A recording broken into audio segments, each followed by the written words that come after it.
Good afternoon, everyone. So quickly, I want to talk about when should we begin teaching the alphabet. We need to get this right so learning can be fun and not frustrating for the younger learners. With this, it's going to make learning fun.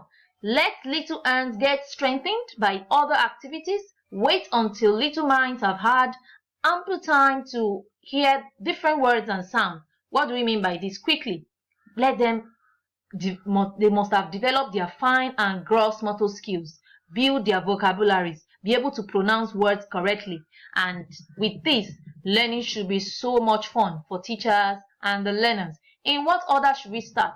No controversy. We can start with the letters of their names and we go on with this order.